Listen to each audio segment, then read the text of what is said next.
And now we move to the next performance of the day.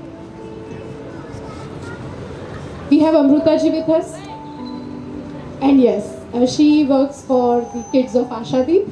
Ashadeep is a center run by Mahavir International, and they help street children to learn and get the basic education. So my experience with Ashadeep Center has been amazing. Teachers there help them learn how to write ABCD, how to deal with numbers, and the basic education. But the moment Samviti goes, these kids start flying because they get a story. And that too a story from Amrita ji, who herself is so full of energy and vibes for kids that I have seen in her is brilliant. So here I would like to have Amrita ji with us today narrating one of the stories that she had done for Ashadeep children. And you see how beautifully she lives through the whole experience. All the best, Amrita.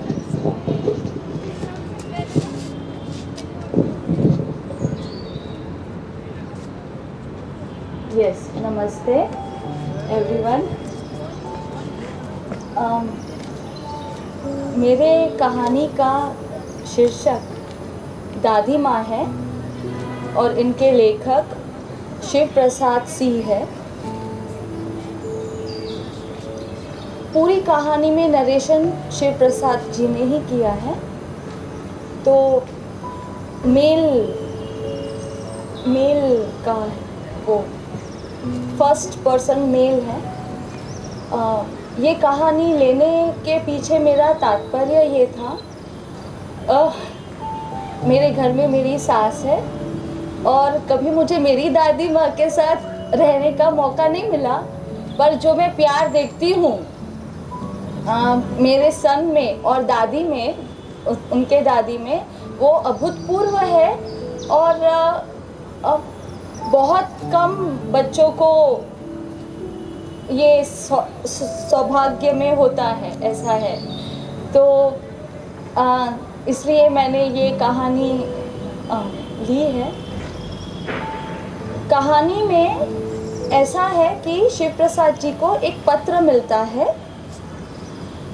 अब बात यूँ है कि दादी माँ उनके गुजर गए हैं, तो पत्र में यही बात है कि वे गुजर गए हैं। और वो जैसे ही अपना पत्र खोलते हैं तो कहानी उनकी शुरू हो जाती है। मेरे ऑफिस के लोग मुझे चिढ़ाया करते हैं और वे मुझे सांत्वना देते हैं कि छुट्टियां आएंगी तो गांव चले जाना।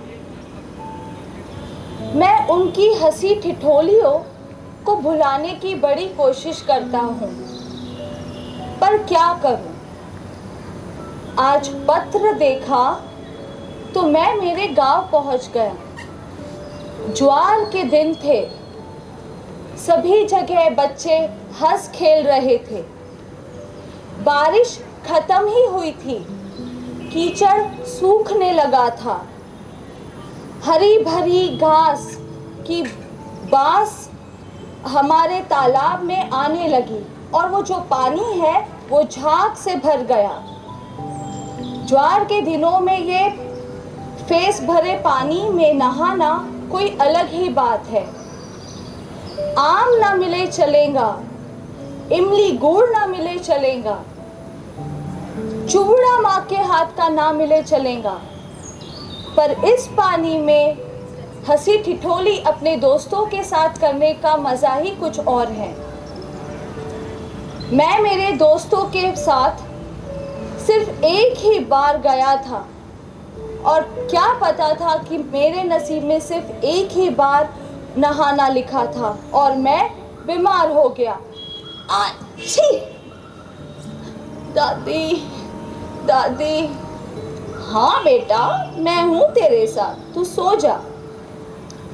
और दादी हर 2 मिनट में मेरे सिर में हाथ लगाती, हाथ में हाथ लगाती, पेट में हाथ लगाती और न जाने कहाँ कहाँ से कितनी सारी जड़ी बूटियाँ हर आधे घंटे में देती। इतना ही नहीं, आधी रात को भी वो मेरे सिरहाने ही बैठती। जब मैं कभी भी बीमार पड़ता तो नींबू और सेतू खूब पीता। ज्वार, जो बुखार मुझे चढ़ा था ज्वार के दिनों में, वो अगर हल्का रहता तो अच्छा होता। मुझे थोड़ा थोड़ा बुखार, सच्ची बोलूं तो बहुत अच्छा लगता है। सभी लोग आते हैं, जाते हैं, मुझे देखते हैं, पूछते हैं, मैं अंदर अंदर खुश होता हूँ। और मेरी दादी तो कहीं नहीं जाती, मेरे आस पास ही रहती है। पर मुझे क्या पता था कि इस बार मैं बहुत बीमार हो गया हूँ। मेरा बुखार इतना ऊपर गया कि 2-3 दिन तक मैं बीमार ही रहा। खैर, मुझे अब मेरे किशन भैया के दिन याद आते हैं जब उनकी मंगनी तय हुई थी। सब जगह ढोल नगाड़े और सभी औरतों की खिलखारियाँ सुनने में आ रही थी। पर मेरी दादी इन सब पड़ोसन औरतों के साथ नहीं, वो रसोई में उनकी बहुओं के साथ ही थी। जब पड़ोसने आती, अरे दादी हमारे साथ बैठो, यहाँ पर बैठो, कहाँ वहाँ आप काम कर रहे हो। अरे बेटा, ये लोग कोई काम नहीं करने वाली है, सब काम मुझे ही करना पड़ता है। आप जाओ, खाओ पियो, मुझे तो बहुत काम है। सबको पता था कि दादी कुछ काम नहीं करती, पर दादी रसोई में ना हो तो कुछ काम हो भी नहीं सकता है। दादी का रहना महत्वपूर्ण है। इस तरह से धीरे धीरे एक दिन मैंने देखा कि धन्नो मौसी मेरे घर आई। धन्नो मौसी गिड़गिड़ा रही थी, दादी जी प्लीज़, इस बार मैं पैसे नहीं दे पाऊंगी, प्लीज़ मैं नेक्स्ट टाइम दे दूंगी। सुन धन्नो, एक बात समझ ले, तुझे पैसे सूद समेत देने ही होंगे। कुछ नहीं हो सकता तो सूद तो तू देकर ही जाएंगी। तुझे किसी ने पैसा नहीं दिया, मैंने पैसा दिया। अब कहाँ है पैसे, कहाँ है सूद? ये बात नहीं चलेगी। मेरी बिटिया की शादी है, इस बार माफ कर दो, आने वाले महीने में आपको ज़रूर दे दूंगी। मैं तेरी कोई बात नहीं सुनूंगी। मैं कल सुबह तेरे घर आ रही हूँ और मुझे पैसे तैयार चाहिए। शादी है तो क्या हुआ? मैंने जब ये इनका रूप देखा तो मैं हैरान हो गया और मुझे नहीं अच्छा लगा कि मेरी दादी इतने गुस्से में है और इस तरह का वर्तन कर सकती है। मैंने धीरे धीरे इस एपिसोड को भुलाने की कोशिश करी। 2-3 दिन के बाद धन्नो मौसी बड़ी खुश थी और वो दादी के बखान किए जा रही थी। मैंने कहा, धन्नो मौसी ऐसा क्या हुआ, इतनी खुश क्यों हो, क्या कर दिया मेरी दादी ने? अरे बेटा, दादी जी आई थी हमारे घर, अगले और अभी के सब पैसे माफ करके 100 रुपए दे के गई है, 100 रुपए, और बोल दिया है शीतल की शादी में 10-20 की कंजूसी मत करना, और पैसे चाहिए तो मुझसे मांग लेना। फिर मैंने उनसे कहा कि तू उस दिन इतना चिल्ला क्यों रही थी, गुस्से में क्यों थी? तो धन्नो मौसी ने कहा, अरे बेटा, अमीर लोग पैसे देंगे और थोड़ा बहुत गुस्सा भी नहीं करेंगे, ऐसा थोड़ी ना चलता है। ये तर्क सुन के मुझे कुछ समझ नहीं आया, पर हंसी आ रही थी।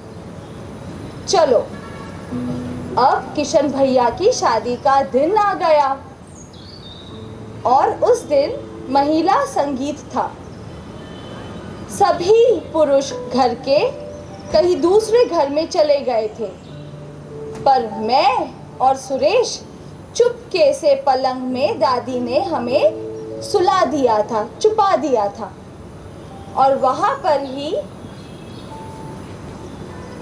चाची आई और उन्होंने झट से हमारा चेहरा देखा और वो जोर जोर से चिल्लाने लगी, ये देखो ये दोनों बच्चे यहाँ पर है, चुपके है, ये दादी ने शरारत की है, दादी देखिए, और हमें मारने लगी।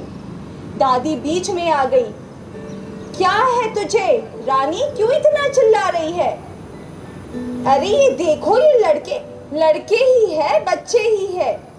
इस तरह से दादी हमारी सुरक्षा करती और वो भी और बड़ा लाड़ प्यार करके हमारे आसपास ही रहती। धीरे धीरे दिन बीतते गए और दादाजी एक दिन चल बसे। दादी ने कभी ये दिखाया नहीं कि वो अकेली है, पर उनके व्यक्तित्व से झलकता था कि वो खुश भी नहीं है। वो कभी किसी को अपनी उदासी का चेहरा नहीं दिखाती थी, वो हमेशा अपने चेहरे को छुपाती थी। एक दिन मैंने देखा वो संदूक के सामने बैठी एक दिया प्रज्वलित करके बैठी थी और आंखें बंद थी। मैं उसके पास गया, मैंने देखा वो रो रही है। मैंने कहा, दादी तुम यहाँ बैठी हो, दिया संदूक के ऊपर, और आप रो रहे हो? दादी ने कुछ नहीं कहा। मुझे कहा, चल चल तुझे भूख लगी है ना, मैं तुझे खाना खिलाती हूँ। और इस तरह से बात टल गई। एक दिन की बात है, किशन भैया और पापा जी बात कर रहे थे कि पैसे नहीं हैं, कोई भी हमें हमारे पैसे वापस नहीं कर रहा है, सूद मिलने की तो बात ही पुरानी है, पिछले पैसे भी बाकी है। ये सुनते ही दादी वहाँ पर पहुँची और उन्होंने कहा, बेटा तू चिंता मत कर, ये ले, और कुछ चमकती हुई चीज़ पापा जी को दे दी। वो उन्हीं के कंगन थे। दादी माँ के आँख में आंसू भरे थे, पर वो अपना दुख फिर से छुपा रही थी। वो उनके प्रिय कंगन थे जो उन्होंने सालों से संभाल के रखे थे। दादी ने कहा, अरे पगले ये रख ले और इसे संभालना, पैसों की ज़रूरत है तो बेच देना, कोई बात नहीं। बड़े पुराने लोग ये सब के लिए ही तो, मुश्किल समय के लिए ही तो सोना बचा के रखते हैं। और फिर पापा जी ने वो कंगन ले लिए। ये वापस से कौवा क्या कौ कौ कर रहा है।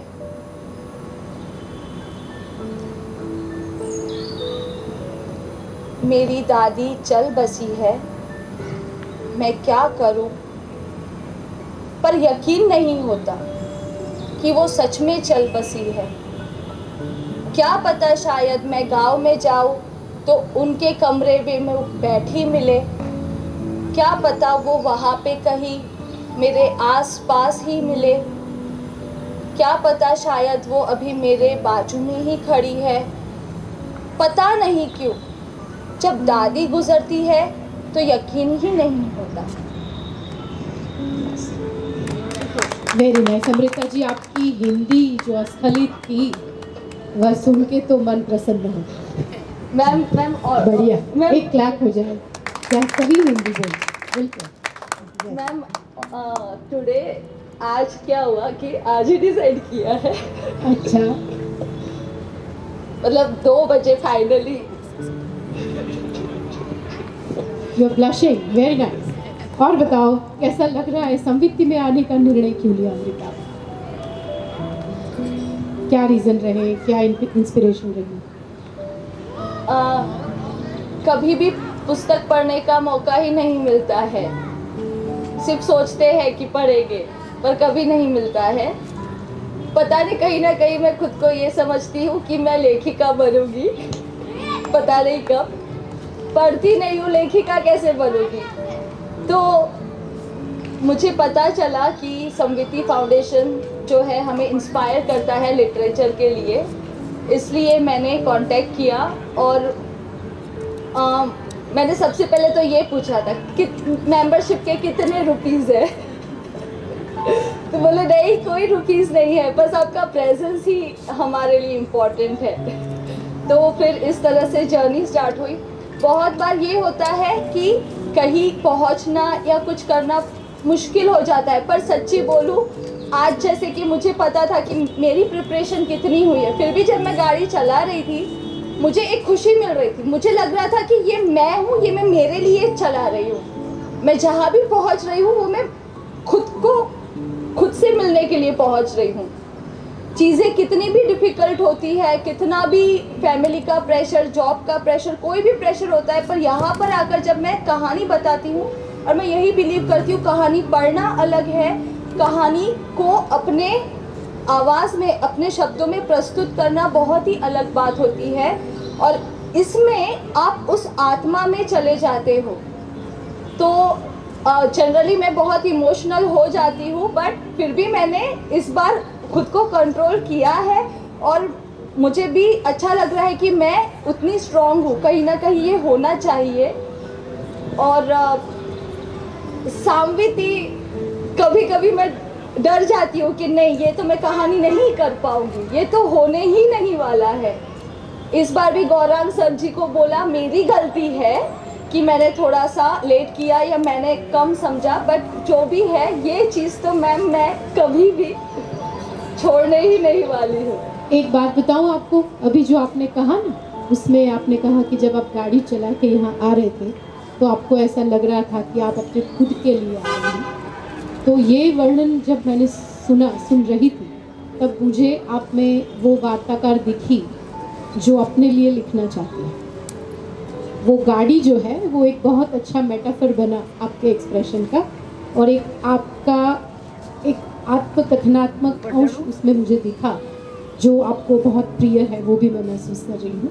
तो खुशी है कि आप में वो सारे संस्कार हैं जो आपको, आपका जो सपना है उसको आगे ले जाने के लिए सहायक हो सकते हैं, और आप उस दिशा में काम कर रहे हो, वो देख के भी बहुत खुशी होती है। मैं उस दिशा में, मैं यहाँ पर ही जो आके मैं कर रही हूँ वही कर रही हूँ, बट मैं आगे फिर से पता नहीं मैं कब, पर यहाँ पर जब आती हूँ वही मैं मेरे लिए कर रही हूँ। सो ये तो बहुत अच्छी बात है समृद्धि से। और इससे ही मुझे लग रहा है कि देखो आप ये कर रहे हो, ये ही बेस्ट है। तो समृद्धि से जुड़ के आपको क्या लगता है, आप पे कोई परिवर्तन आया? अगर आया तो क्या आया, कैसा आया, कुछ प्राप्त किया आपने? हाँ, मैं बहुत ही एंजाइटी मुझ में बहुत है, इसलिए कभी कभी मैं हकलाती भी हूँ। हकलाना इज समथिंग के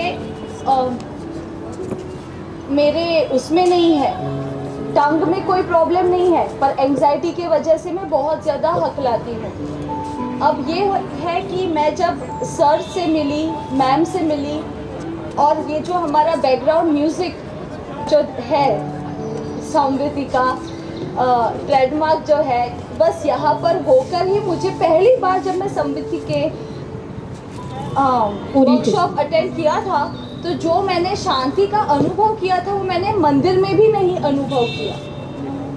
और वो सेशन स्टार्ट आधे घंटे के बाद हुआ था, पर वो सिर्फ वहाँ पर बैठने भर से ही मुझे ये पता चला कि ये दुनिया भी होती है। हमें सिर्फ भागना, दौड़ना, पैसे इकट्ठे करना ये नहीं है। लाइफ का ये मकसद नहीं है कि हम बस अभी इतना है इसको गेन करें, नहीं, हमें शांति से कभी बैठना भी है, सोचना भी है। और जब हम वार्ता को प्रस्तुत करते हैं ना, तो वो कैरेक्टर और बहुत सारे इसके वजह से जो मैं सब पढ़ती हूँ, कल अमृता प्रीतम का मैंने इतना सब कुछ पढ़ा है, तो मुझे लगा कि अरे ऐसा तो मेरे जीवन में भी हुआ है, या ऐसा तो मैंने भी कभी सोचा है। तो मैं अलग नहीं हूँ, मैं सब में हूँ, और हर स्त्री मुझ में है, मेरे में कोई ऐसी वो है ना, हमारी संस्कृत में कहते हैं एको हम बहुश्याम, यही हमारी सभ्यता है, यही हमारी संस्कृति है। और अगर आप इस एहसास तक गए हैं तो ये आपकी बहुत बड़ी उपलब्धि है। बहुत सारा अभिनंदन देते हुए आपका धन्यवाद करती हूँ अमृता जी, आप आए और एक अच्छी सी कहानी इतनी सुंदर हिंदी भाषा में आपने हमें सुनाई, हम बहुत खुश हो गए। Thank you so much. Thank you.